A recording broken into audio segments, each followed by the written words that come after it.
This is Becoming Inclusive from the Kaleidoscope Group, where we're thinking differently about diversity, equity, and inclusion for more empowered people at work. We're committed to real change, and that begins with real conversations. Welcome in. Hello, everyone. This is Kat Potts, your host, and welcome back to Becoming Inclusive. Today, I'm joined by Jerry Jones, Global Director of Design and Development. Hey, Jerry. Hello. Nice to have you on. Yeah, it's good to be here. Thanks, Kat. Yes, and we also have Trisha Carter, Global Engagement Leader and Organizational Psychologist. Hey, Trisha. Hi, Kat. Good to be here. So happy to have you both. I've been really looking forward to this conversation. We're going to be talking about psychological safety. I know I've been emailing you both a ton, just trying to bounce ideas back and forth, but I've just been so excited about it. And I really kind of want to start this conversation off talking about what is psychological safety, right? And what does that mean for DEI? To me, it's sort of a simple thing, right? That looks different for different people. How could different people feel safe based on how they're personally feeling, right? But I feel like there's definitely more than that. I think Trisha is the best to answer like definitively what is psychological safety. Yeah. I'll start it with, it's more complex, and we make it more complex. But go ahead, Trisha. Psychological safety is defined as having the freedom, if you like, to contribute without fear of being humiliated or punished. Mm-hmm. So to, be able to ask questions, to be able to express where you're feeling like you might need some help, or to be able to say that you have concerns about something that's happening in the workplace. It's very much a workplace phenomenon. Yeah. Mm-hmm. Okay. So when you say the psychological definition. Yeah, no. And when I hear safety, sometimes I feel like comfort comes into that. So when we say safety and comfort, some people are like, is that not the same? How does that show up? Yeah, I think we lump those two things together, especially just semantically, right? The way that we talk about it. We'll say things like, hey, I only want you to share here if you feel comfortable, right?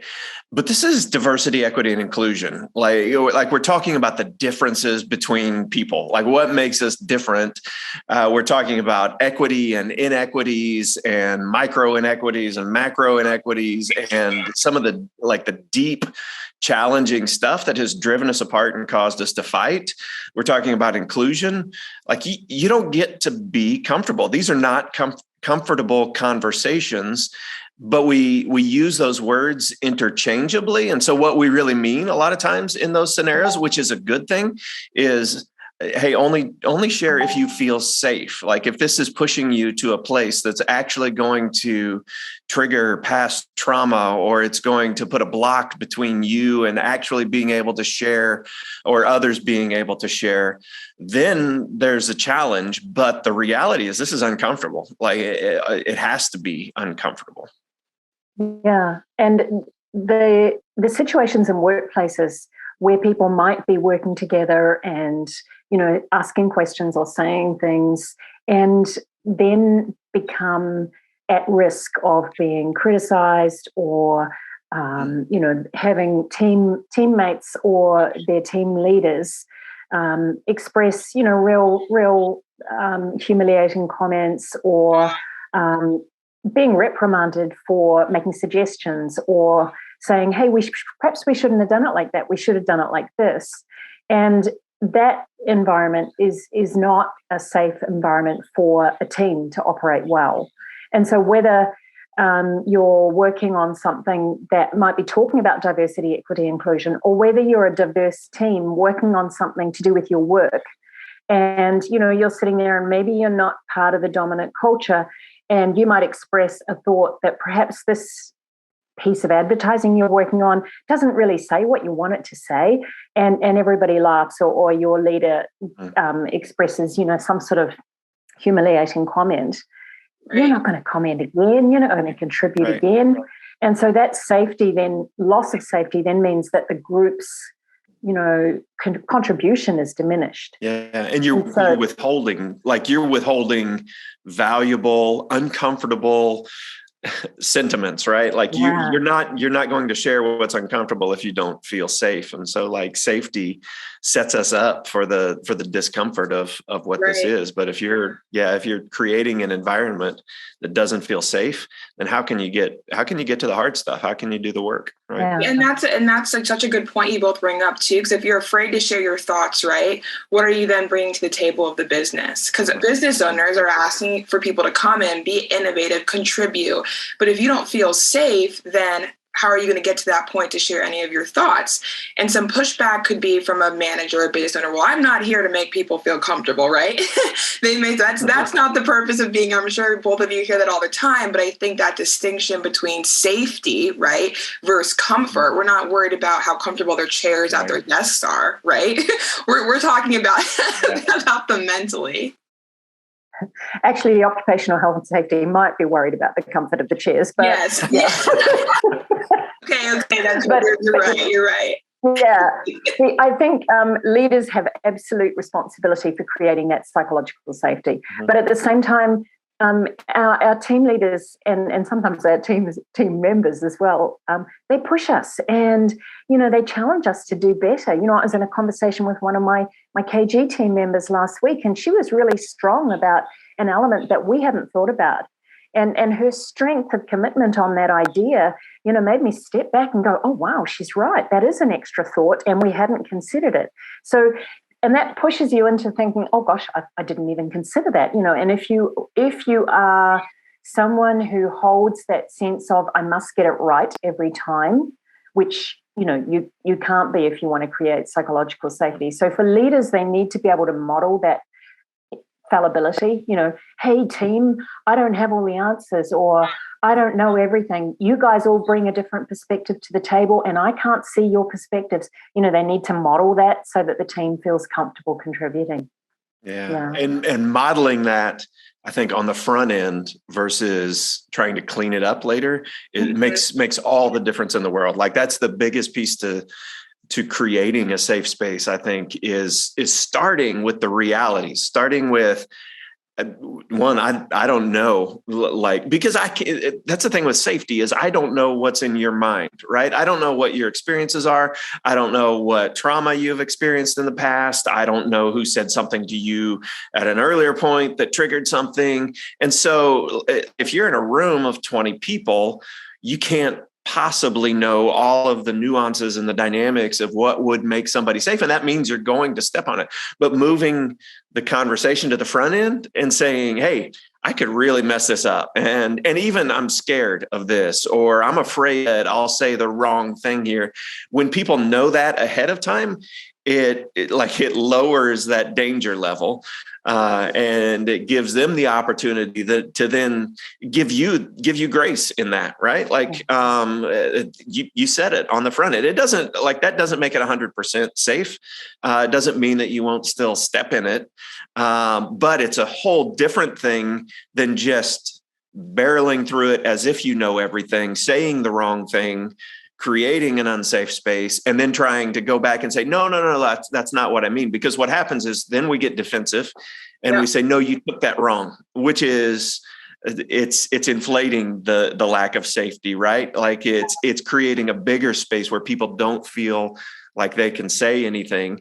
And if you try to clean it up later, it's really hard. So starting on the front end, and acknowledging whatever lack there is, whatever's missing, is a great place to start. And also setting up the fact that this is a complex issue.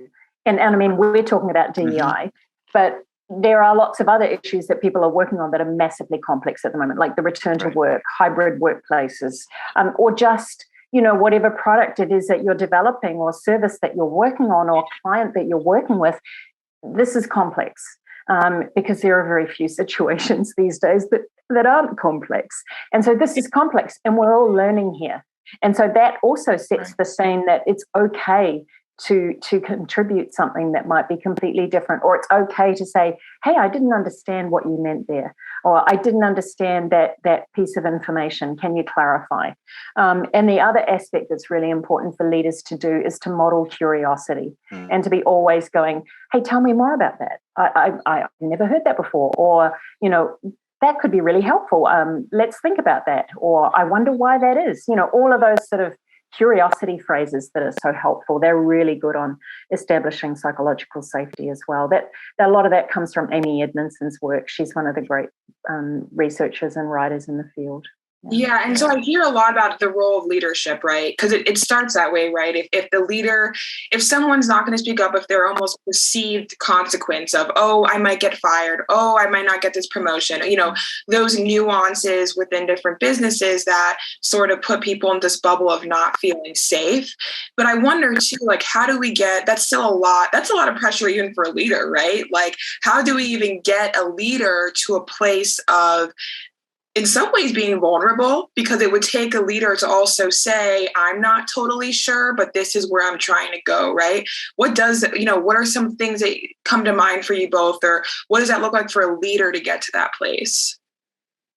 And before Jerry leaps in, I just want to add another layer to that, Kat, because we're working globally, and the perceptions of leadership and what makes a good leader change globally. And we're very aware of that when we're working with people. So some people in some of the countries that we're working with believe that a leader should have all the answers, because that's, part of the culture that defines leadership for them. And so there's a whole lot of sort of acknowledging that if you're a leader working with people from those cultures, or even an organizational culture that's created that expectation, you've got to do a bit of extra work.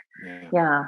And I want to add one to that. I want to throw another layer in there, because I think what the dynamic for a leader that creates that space of either opening up and inviting people to share, or kind of building a wall in between them and sharing, really is the power that they hold, right? Like, the leader has authority, the leader has some leverage in those promotions, or in, do you keep your job? That's power. And power is not just attached to positional leadership, right? Like, and especially when you expand this, like Trisha was saying, globally and cross-culturally, there are a lot of dynamics that add to or take away from power, and that's something that has to be acknowledged. We haven't even gotten to your question yet, but we're making it more complex. But you have to pay attention to the power dynamic, and I think one big piece of that is when the leader recognizes the value. Like, they have to see the value of that vulnerability, right? They have to see the value of what equity really looks like, and the value of people. Like, it makes your company better when people are free to share. The innovation goes off the charts, and that's a big piece of making a company work. And so, like, if a leader doesn't see that value, then they're going to probably naturally default to whatever their personality is, and their personality is not always, like, for most of us, it's not always naturally vulnerable and open and honest and modeling that behavior. But when they see that, they can embrace things. Like, there's a big difference between, oh, wow, I never thought of it that way, versus, that's just like my experience. That makes me think of of something that I went through, which is what we naturally do. When you say something, I think in my head, I connect it to my experience, and I just can't wait to throw that in there. But there's something really powerful and inviting about, you just made me think of something I've never thought of before. Right. And that creates a space, right? Yeah. It certainly can involve a lot of unlearning, which is a lot of the work that we do anyway, and so it's good to acknowledge that it is a massive learning shift often, and understanding the why behind it, I think, is perhaps one of the really good aspects. And sometimes in some work situations, it can be a matter of life and death. If somebody doesn't put their hand up and say, like in a medical situation, hey, one of the nurses going, hey, doctor, I noticed that you prescribed this. Are you sure you really want that amount? Because it looks like it's really large, and it's actually an error. So if somebody isn't free to question, people can die in lots of situations. If people don't feel free to say, hey, this work environment isn't safe, we need to stop and fix it. There's something we need to fix before we go on. There can be life and death, and we see that in lots of situations around the world. But also there can be a lot of losses. Yeah.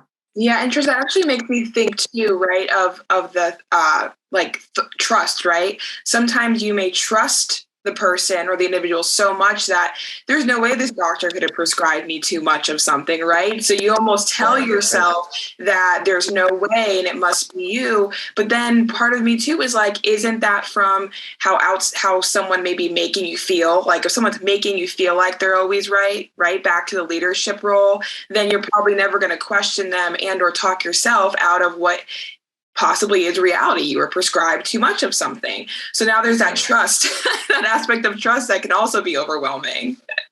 Absolutely. Yeah. We're just making this more and more complex. Yeah. It's more complex as we talk about it, but it really is. Like there's so many dynamics and so many different little nuances to every part of this discussion that it's worth paying attention to. It's like if you're a leader, if you're not a leader, it's worth having these conversations about not just what generally makes a safe place and a safe conversation, an inviting place, but what are the specific dynamics within our team, right? Like what are our personalities and where are those blocks and barriers and potential unseen things that might be causing some type of a barrier to safety. Right. Mm-hmm. And the business impact, right? Because if people are feeling good, they show up well, they do good work. That's the goal. Whether it's a personal or on a professional level, we want people to come in and be able to feel good. And I think sometimes it can be discounted how much that actually affects someone's work, right? Some people say, oh, well, I'm paying them. That should be plenty. They're able to put food on their plate. That's fine. But I could imagine if there was a study of before you started paying attention to psychological safety and doing the work versus after, the incline of the work output, right? Yeah, it's night and day. I mean, if you just think about it from a personal perspective, what type of place do you want to work in, right? Like, do you want to work in a place where you're free to speak up when there's something challenging, or that you fear for your job, or you fear for your reputation? You know, of course, we all want to work, and when we want to work or when we're working in a place where we want to work there, our output is going to be notably different than when we're tiptoeing around, afraid for whatever we're afraid for. Yeah, absolutely. And it's a little bit of a relief how complex this is, right? Because if we were just talking about there's this easy fix, right? Then people are like, I'm going to call up KG and we're going to fix this, really. But it's not easy. And I say it's a relief because it's not going to be fixed overnight, right? It's something that takes a lot of work. And how do we weave that into the overall DEI initiative? So it's almost like in some ways, it's not we're just going to check a box. It's okay for it to be hard for everybody to navigate. And that's where, even though we're taking it a bunch of different directions, that's the less alarming part in some ways, that there's room for that. And it's ever changing as your company's ever changing and we're changing, right? But I am going to throw in a little wrench here. Someone once said to me that sometimes you have to breach a safe space or safety that you created to influence or create change in some way. I might have to breach how you feel safe in order to make an internal change that's needed. What do we do with that? I'm going to say that person has confused comfort and safety. Because if they even have the ability to try and breach, then they have safety. So if they were feeling like they were at risk of punishment or humiliation by attempting to breach that, then they don't have safety. But I think that person has confused comfort and safety, as we were speaking about earlier. So comfort is in so many of these things. It's not going to be there because this is hard stuff to talk about, and so we are going to feel like we're pushing at the edges of our knowledge or our comfort. But so long as we feel that the team that we're in, the leader that we have, are supporting us as we work through the challenges to achieve the change that we want, then we've got it. We can keep doing it. But if we feel like we're going to be humiliated, we're possibly going to lose our jobs. We've all got stories where we've heard of people working in situations that are just wrong. Where they are being subjected to unsafe conditions, and where their self, their identity, their skills and their knowledge is being, criticized or attacked on an ongoing basis. That is not safety. Yeah. That's not about comfort. That is about safety. And so we feel for that, and we really want to create environments, working places where people are safe, but they are safe to push for that change. Yeah. Yeah. And I think there's a huge distinction when you ask, okay, what kind of change do you want to create, right? If you are using the tool of attacking someone's safety through humiliation or shame or whatever, that is absolutely, that's a powerful way to create change. But on the other side of that, what do you have? You have people who are afraid, people who have been humiliated, people who are not going to share when they feel whatever, attacked, scared, afraid for their jobs, with any number of things. So you can create change like that, or you can lean into the discomfort, right? Like you can set up a safe place for an uncomfortable conversation. Did I say that right? Thank you. You can set that safe place up. You can have those hard and they might get heated, right? Like it's not about always emotional safety, although like that may be attached to some of it, but your emotions might get offended. You might be hurt. There may be some challenges emotionally and in that conversation. But if you can maintain that safety, what you're going to come away with is real change, right? Core change, culture change that actually drives differences and drives the type of change that you want to see happen. And so that would be my challenge to that way of thinking. And I think we've navigated to that a lot, because it's much more powerful to shame someone. It is much more powerful to just hit someone, destroy them, especially when they're wrong, especially when they disagree, especially when they may be off. But that doesn't really create the type of change that we're hoping for, that we hope for our clients. We want them to see something real and sustainable instead of instant and momentary, right? Transformation. Yeah, that's a difference. Transformation. And finding comfort in discomfort, right? Because there's a goal at the end. We're not trying to just stay in this angsty position of discomfort. There's a bigger goal. So that's what I hear you both continue to say. And for me, it's like, if we can be okay with that, be okay with being uncomfortable, then achieving that level of safety may not be as difficult, right? Because that's just facilitating an environment, right, for people to share their thoughts and feel, and the feeling of comfort will just be there. But you're going to feel this uncomfortable. You know what I mean? It is a much more comfortable place to be long term. Right. If you're working through some of those challenges in the short term. And a lot of times we trade that. I saw a quote on it. I wish I had brought it. But like we trade momentary comfort for long-term dysfunction, basically. And if we're only paying attention to what's happening in this moment, then like what we're creating is not only a lack of safety in the future, but a lack of comfort eventually. Like that changes. And all of it, then all of it blows up. That's It's also where the magic happens, because when we're pushed to the edge of our comfort, that's when we're working our hardest. That's when we can, if we are like the situation the other day where one of my team members passionately raised another issue that I hadn't even thought about. That was uncomfortable because I hadn't thought about it, and because of the extent of her intensity about it. And yet having that thought now will help us to do better with that client.